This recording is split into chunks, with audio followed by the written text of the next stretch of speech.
Bismillahirrahmanirrahim.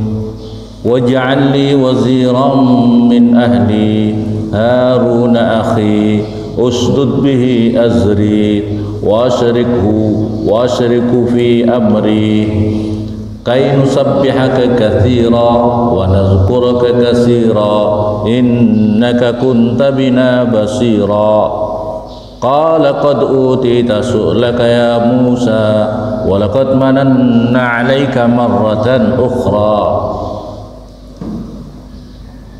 Wa ja'alan, semoga menjadikan Tuhan li pada saya waziran, itu menjadi yang apa ini, yang membantu. Maksudnya menjadikan ini Harun, saudaranya Musa. Haruna akhi, yaitu Nabi Harun, yaitu Harun saudaraku itu. Ini kakaknya, ini Harun ini kakaknya. Maf'ulun sani itu menjadi maf'ul yang kedua pada Harun, pada Harun. Akhi yang menjadi saudara saya. Atfu bayan. Usdud, semoga menguatkan siapa Tuhan. Usdud, semoga menguatkan siapa Tuhan bi dengan Harun, bi sebab Harun azri pada kekuatanku. Maksudnya zohri artinya punggungku, artinya yang membantu dalam perjuangan Nabi Musa itu. Wasrik, dan semoga menjadikan sekutu siapa Tuhan, menjadikan sekutu, menjadikan persekutuan, menjadikan sekutu, menjadikan sekutu siapa Tuhan. Tuhan itu Allah. Hu, kepada Harun, fi amri, di dalam perkara saya, artinya dalam kenabian risalah itu.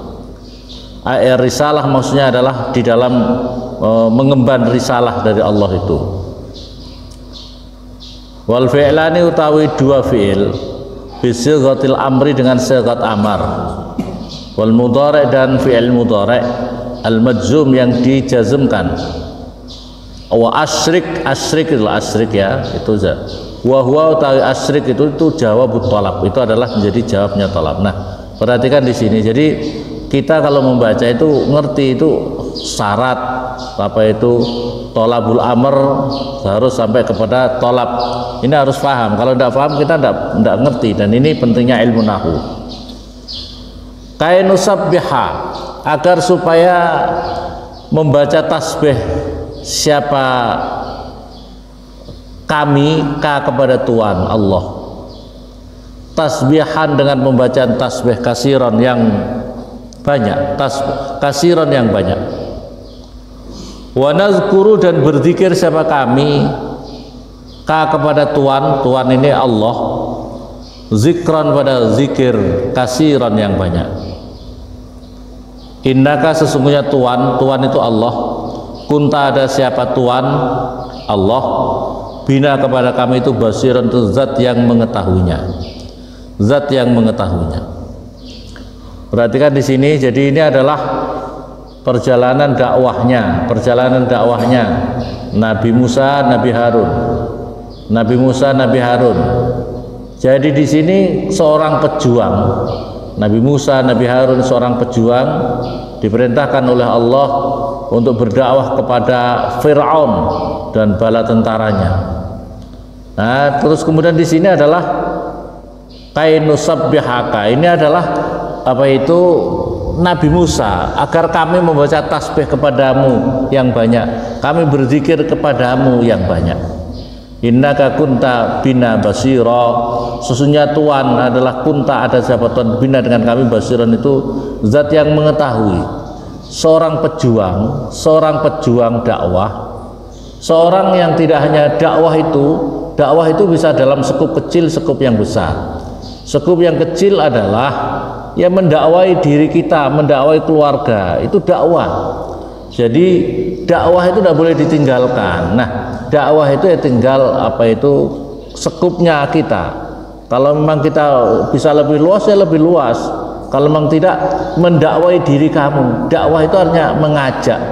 Ngajak itu ngajak baik, ngajak menjadi yang lurus untuk diri kita. Dakwahlah kamu untuk diri kamu, supaya kamu itu tidak balelo, supaya kamu tidak melanggar syariat, supaya kamu tidak melanggar perintah-perintahnya Allah Subhanahu wa taala. Ini perlu ada mujahadah. terus menerus, harus ada mujahadah terus menerus. Ngajak keluargamu, ya misalnya kamu punya istri tidak bisa ngaji, ngajak istrinya kamu seneng ngaji, istri kamu supaya mengikuti perintah-perintah Allah, menjauhi larangan-larangan Allah. Itu dakwah. Dakwah kepada anak-anak kamu. Anak-anak kamu yang masih belum bisa ngaji, diajak supaya seneng ngaji, mau belajar ngaji.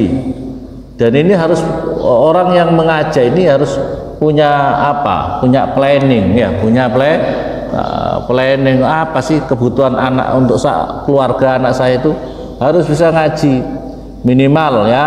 Minimalnya itu dakwah kamu adalah satu, bagaimana anak keluarga kamu ngerti tentang syariat agama, tata cara toharoh yang benar, tata cara sholat yang benar, tata cara ubudiyah yang benar, tata cara muamalah yang benar.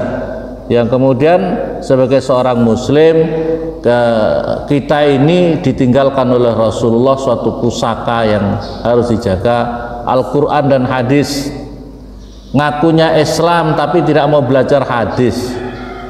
Orang belajar hadis ya harus tahu gurunya dari mana. Nah, kalau kau ngakunya orang Islam tapi tidak ngerti bacaan Al-Quran dengan benar, tidak semangat untuk belajar Al-Quran, tidak mau mengerti belajar untuk bagaimana ngerti artinya Al-Quran. Jadi inilah Islam. Jadi dakwah kamu itu coba seperti ini, ya, dakwah kamu itu coba seperti ini, memahami medan dakwahnya itu apa, yang harus didakwai itu apa.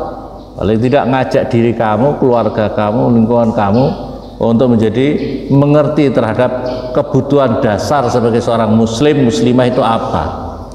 Didasari, dimengerti dulu, difahami dulu, sehingga kemudian actionnya itu benar, actionnya benar. Kebanyakan actionnya salah karena tidak ngerti medan dakwahnya.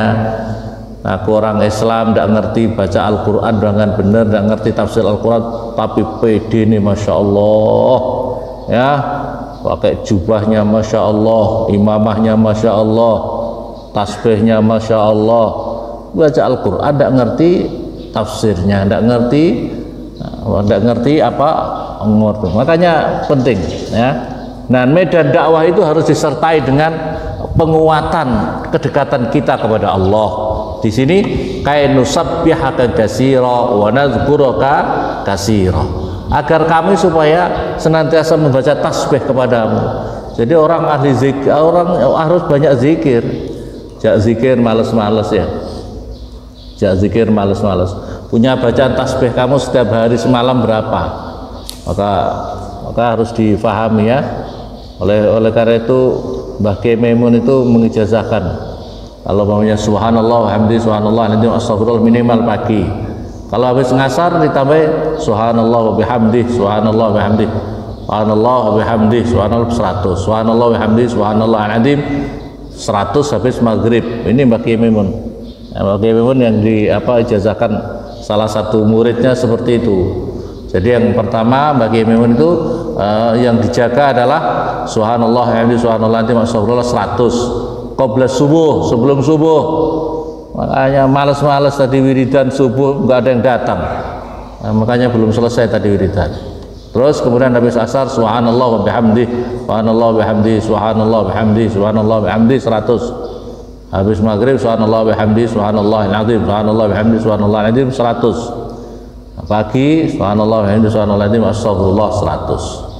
Minimal itu, ya, itu kan minimal standar. Kalau mau bisa ditambah tambah, ya.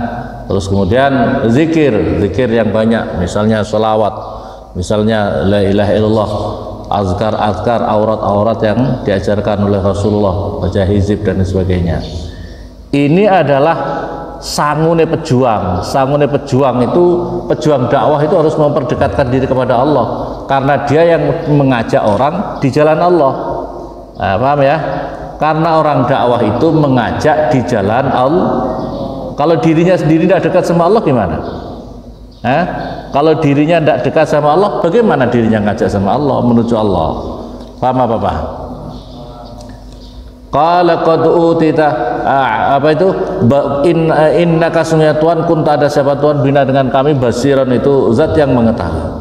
Aliman itu zat yang mengetahui. Fan'amta, maka memberikan anugerah nikmat siapa Tuhan birrisalah dengan apa kenabian, birrisalah dengan kerasulan.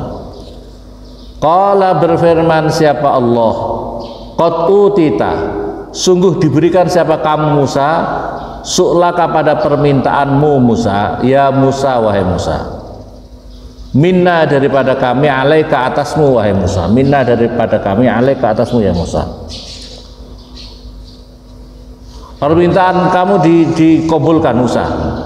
Walaqad mananna 'alaika marratan ukhra, walaqad mananna dan demi sungguh-sungguh menganugerahkan siapa kami 'alaika atasmu Musa marratan ukhra pada ulangan yang lain, pada apa kali yang lain, pada kali yang lain. Ini adalah nikmat lagi yang kuberikan kepadamu Musa.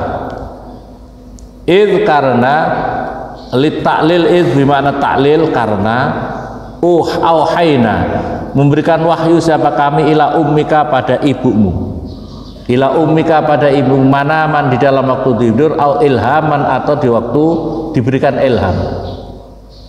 Lama waladat sewaktu melahirkan siapa ummuk, lama waladat sewaktu melahirkan siapa ummuka kepada kamu, wa khafat dan takut siapa ummuk ibumu ayak tula supaya membunuh siapa ummuka kepada kamu, iya benar, siapa Fir'aun, siapa Raja Fir'aun, fi jumlati man di dalam golongannya orang yuladu yang dilahirkan siapa man. Jadi di sini apa itu diberikan wahyu. Dalam penjelasan dalam tafsir yang lebih panjang ini di dalam keadaan tidur atau diberikan ilham atau dalam keadaan terjaga. Dan ini tidak bisa dinafikan, seseorang diberikan wahyu itu tidak bisa dinafikan. Laisat bi nabiyatan, tapi orang yang diberi wahyu tidaklah nabi. Fa'inal mahsus bil anbiya, sesungguhnya yang dikhususkan dengan nabi-nabi itu al wahyu, suatu wahyu bisara'i wa takalif. Jadi kalau nabi-nabi itu diberi wahyu yang berkaitan dengan syariat agama, misalnya tata cara sholat yang benar gini, perkara halal haram seperti ini, terus kemudian wa takalif dan suatu kewajiban-kewajiban. Ini untuk kalau nabi. Tapi amal wahyu bi ghairi syar', tapi kalau memang wahyu itu berkaitan selainnya syariat agama, maka itu dibolehkan hatta linisa, walaupun itu kepada seorang perempuan.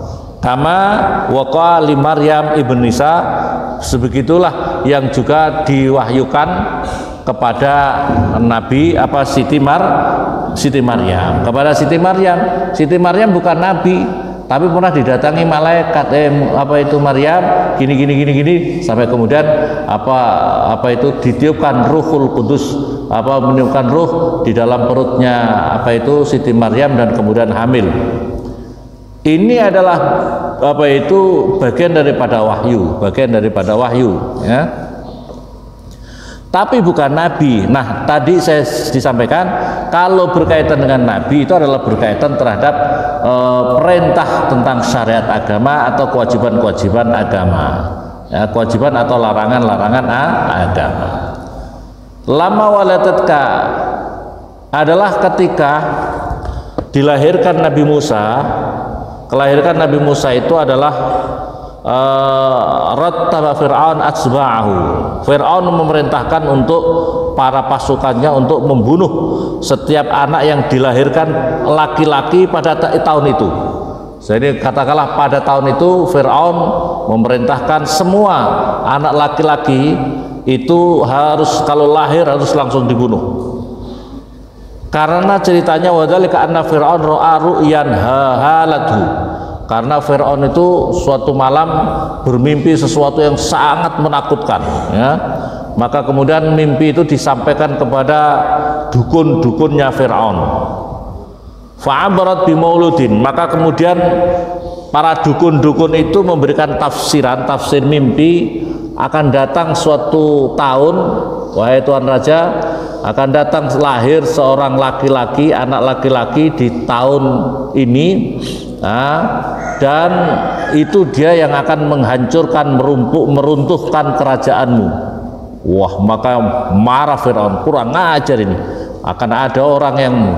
Maka kemudian Fir'aun memerintahkan pasukannya, setiap yang dilahirkan laki-laki dibunuh. Maka pada tahun itu bertepatan dengan lahirnya Nabi Musa, fisana allati fi al-qatl.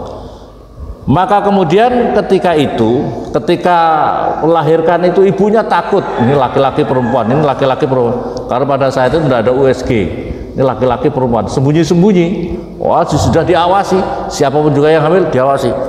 Ini kemudian ibunya Nabi Musa diperintahkan, lahir ini saja laki-laki. Begitu laki-laki, wah ini gimana, ini anak mau dibunuh ini. Maka kemudian sama Allah diberikan wahyu, kamu buat tabut, kamu buat kotak, kamu buat kotak, kemudian kau siapkan kotak itu, kamu hanyutkan di anak itu, anak kamu taruh di dalam kotak itu. Setelah kamu hanyutkan di Sungai Nil di Mesir, Sungai Nil kamu hanyutkan aja di situ. Maka kemudian tabut ini tapi diawasi sama saudari kandungnya. Dia punya saudari perempuan, keawasi dari jauh. Itu tabut sampai di mana itu? Tabut itu, kotak itu sampai di mana nanti kau. Jadi mengalir terus anaknya, saudarinya Nabi Musa, saudari kandungnya Nabi Musa itu mengiringi terus di jalan kemana itu, kemana. Terus akhirnya malah ini tabut malah masuk begini. Jadi Fir'aun itu punya semacam taman. Nah, taman itu dibikin begini. Jadi taman itu tempat mandi keluarga kerajaan. Katakanlah sungainya ada di sini, terus dibikin cerukan begini. Dan di sini tempatnya tertutup, tidak boleh orang masuk ke dalam itu, karena ini tempat istilahnya bermain-mainnya keluarga istana. Ya, tiba-tiba ini malah masuk di sini. Allah ya Allah ya. Waduh, bahaya ini masuk di situ, kata saudari kandungnya. Wah, bahaya ini. Gitu masuk, dibuka kalau seorang permaisuri itu, seorang istri raja itu punya pembantu perempuan. Oh, ada langsung diambil. Begitu diambil, apa itu? Buka.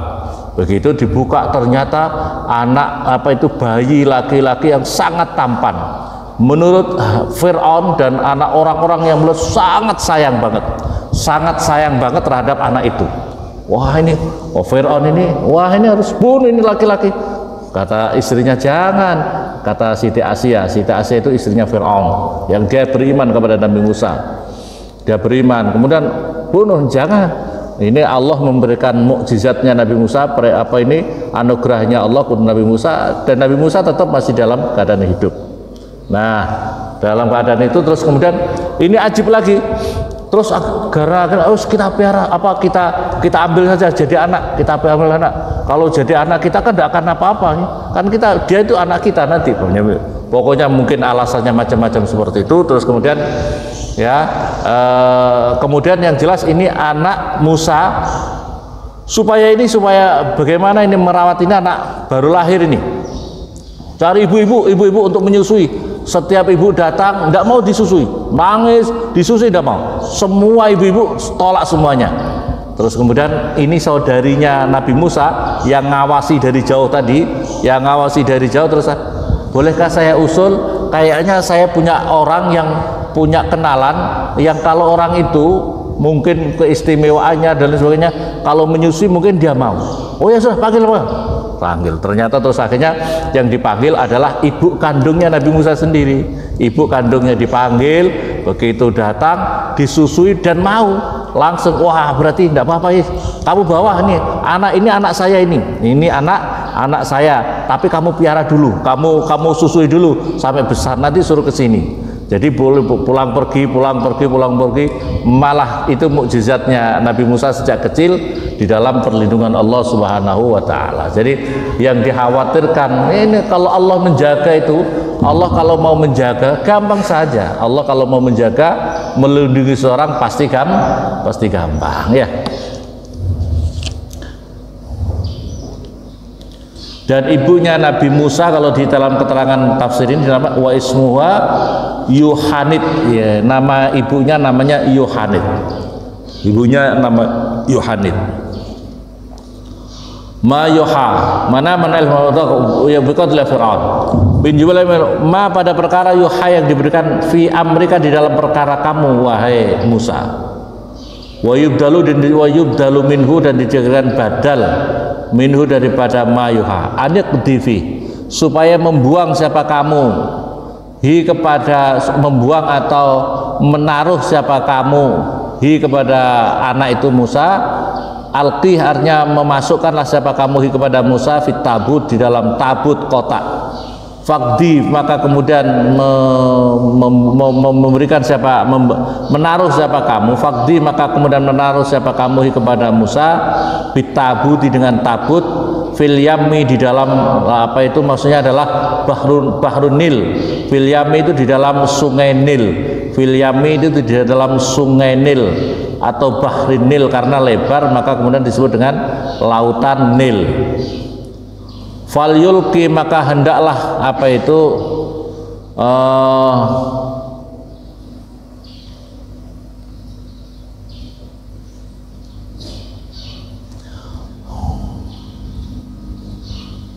Walyulki maka akan membawa kepada Musa apa al-yammu apa itu al-yammu apa sungai Nil tadi bisa hili di tepi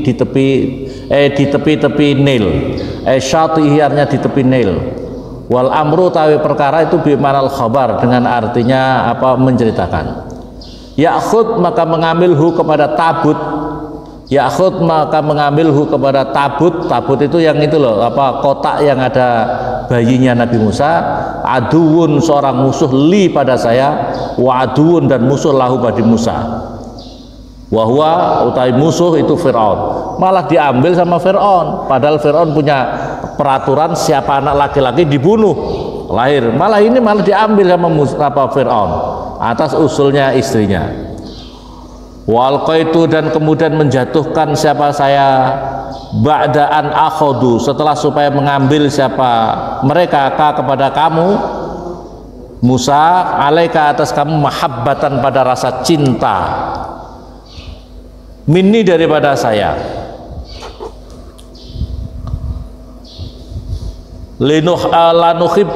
linuhibba supaya mencintai linuhibba finnasi linuhibba ya bener linuhibba finnasi fahabbaka Fir'aun linuhibba supaya mencintai siapa kami mencintakan linuhibba supaya linuhibba supaya mencintai finnasi di dalam manusia fahabba maka mencintai kepada kamu siapa linuhibba supaya menyintai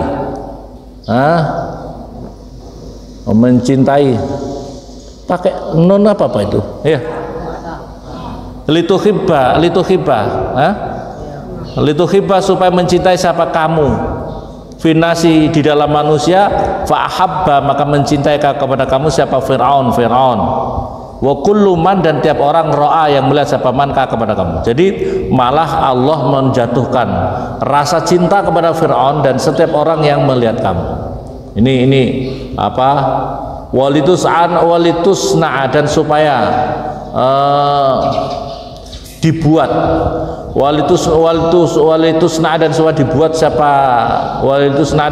siapa kamu ala aini di atas perlindungan saya kami ala ini atas perlindungan kami Allah itu Rabbi artinya adalah mendidik siapa kami ala riayati atas perlindungan saya wa khifdi dan perlindungan saya laka kepada kamu karena litaklil karena tamsi apa itu tamsi berjalan siapa ukhtuka saudara perempuan kamu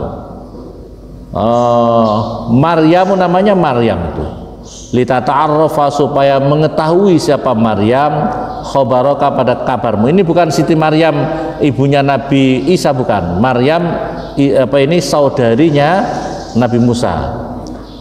Waqad akhdharu, dan sungguh menghadirkan siapa mereka, ini Fir'aun dan anak buahnya, mereka maradi'a pada beberapa ibu-ibu yang menyusui. Wa anta, dan utawi kamu Musa latakbalu tidak menerima siapa kamu sadya wahidatin pada susunya setiap orang minha daripada maradi. Kamu tidak ada yang mau fatakulu, maka kemudian berbicara siapa ukhtuk, saudara kamu itu, hal adullukum, apakah boleh menunjukkan siapa saya kum pada kamu semuanya, alaman atas seseorang yakfuluh, yang bisa merawat, yang bisa menanggung siapa manhu kepada anak ini maksudnya adalah Musa. Faujibat, maka dikabulkan siapa ukhtuk, saudara perempuan kamu. Fajaat, maka datang siapa ukhtuk bi ummihi, dengan ibunya Musa. Faqabila, maka menerima Musa sadyaha, pada susunya ibunya tadi. Faraja'na, maka mengembalikan siapa kami Allah kepada kamu Musa, ila ummika, pada ibumu kaitaqarra, supaya seneng apa ainuha, apa hatinya, pandangan mata itu, mata itu bisa mata kepala dan mata hati. Apa ainuha, apa matanya ibunya Musa, biliqaika, dengan berjumpa dengan kamu. Karena seorang ibu bagaimana bisa tega anaknya dihanyutkan di laut, hanyutnya di sungai, bagaimana bisa tega ya? Akhirnya dijumpakan lagi dengan anaknya ini. Wala tahzan, jangan jangan susah siapa kamu Musa, khina idin, ketika itu qatalta, dan membunuh siapa kamu nafsan, pada seseorang. Huwa, atau nafs itu al-Qibti, itu orang Qibti. Kamu punya kasus lagi itu waktu kecil seperti itu, heboh seperti itu, akhirnya kamu bisa kembali lagi kepada ibu kamu. Ini kekuasaan Allah yang luar biasa. Terus kemudian kamu punya kasus berikutnya lagi, ada orang Qibti berkelahi, orang Qibti sama orang anak buah Fir'aun berkelahi, dipisah, sana tidak mau, dipukul sama Musa, mati. El Qibti di Misra, di Mesir. Maka susah siapa kamu liqatli, karena membunuh itu Al Qibti itu, min jati Fir'aun, dari arahnya Fir'aun. Fanajjaina, maka menyelamatkan siapa kami kepada kamu Musa minal ghammi, daripada susah. Wa fatanna, dan membuat fitnah, cobaan siapa kami kepada kamu, futunan, dengan cobaan-cobaan.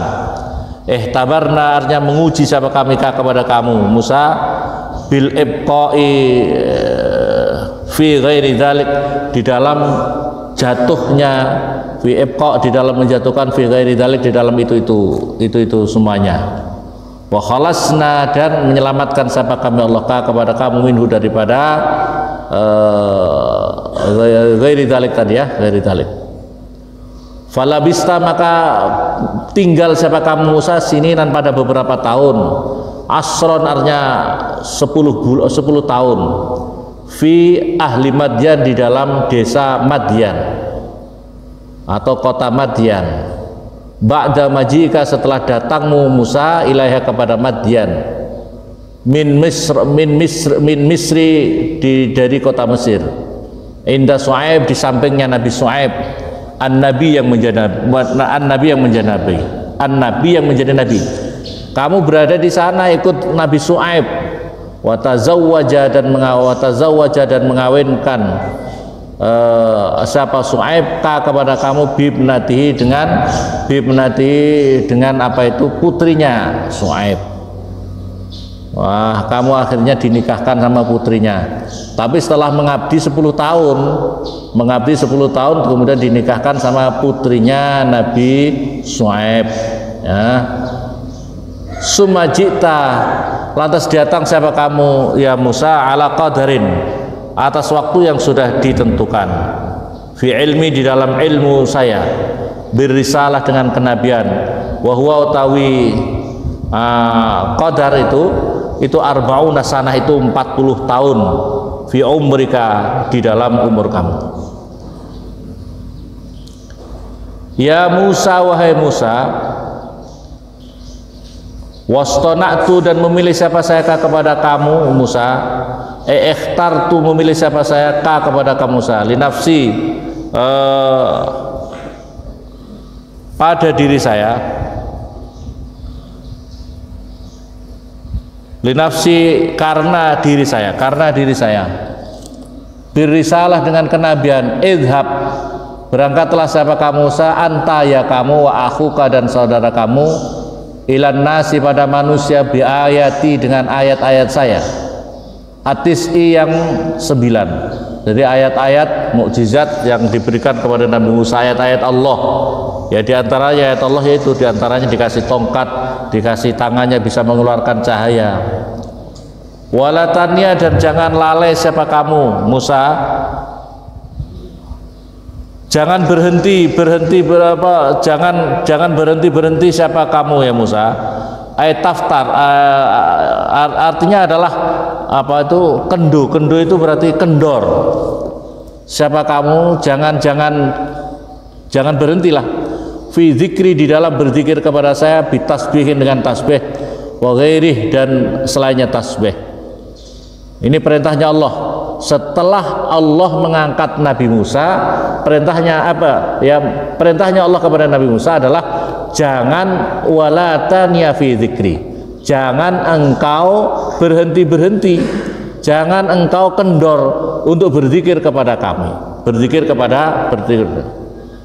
Baru kemudian idhaba, berangkatlah kamu Musa, ila fir'auna, kepada Fir'aun, innahu, sesungguhnya Fir'aun, togo, itu melampaui batas siapa Fir'aun. Fakula, maka berkatalah, biddu'ai, dengan mengakunya Fir'aun, ar-rububiyata, pada menjadi Tuhan. Fakula, maka berkatalah kamu Musa, fakula, maka berkatalah kalian berdua, maksudnya adalah Musa dan Musa dan Harun, lahu, kepada Musa, kaulan, pada ucapan, layyinan, yang lembut. Perhatikan di sini, setelah Allah Subhanahu wa taala memerintahkan kepada Nabi Musa, maka untuk jadi rasul, maka perintah yang pertama adalah jangan walatanya fi dzikri. Jangan engkau kendor, jangan engkau malas-malas untuk berzikir kepadaku.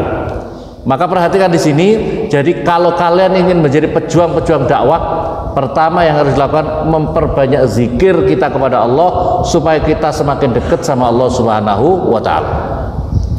Yang perintah yang berikutnya lagi, kalau kamu nanti bertemu Fir'aun, bicaralah kamu kepada Fir'aun dengan ucapan yang lembut.